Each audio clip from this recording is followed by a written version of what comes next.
Mais cet ouvrage va plus loin sur le rapport Hegel-Marx, en ce sens que il nous faut voir dans la méthode dialectique hegelienne quelque chose un trait philosophique particulier, où justement, contrairement à l'idée qu'on peut s'en faire d'ordinaire, il n'y a pas une mainmise de la logique de l'idée sur celle de la production. C'est-à-dire que Hegel est déjà dans une position qu'on ne peut réduire à un simple idéalisme, même objectif, d'accord ? Formulation qu'on retrouve d'ailleurs assez peu chez Hegel lui-même. Donc, c'est déjà la logique de la production immanente. L'esprit d'un peuple s'inscrit déjà dans l'immanence historique. Et donc, nous rejoignons ici ce que l'œuvre de Michel Kluskar laisse entendre en filigrane de ses travaux lorsqu'il déclarait que son œuvre était une contribution à la philosophie hegelienne.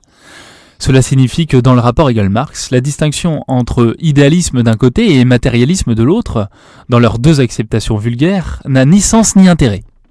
La dialectique est déjà réaliste chez Hegel, et la méthode, comme la démarche, est poursuivie par Marx à l'identique. À ce propos, l'absence de toute rédaction de la part de Marx à propos d'une dialectique pourrait encore être interprétée comme une difficulté finalement pour lui-même de désarticuler une méthode qu'il a pleinement su faire sienne. Laisser Hegel de côté tout en continuant de mobiliser Marx, c'est risquer de ne rien comprendre non seulement au monde social, mais plus encore aux moyens qu'il nous faut développer pour le transformer.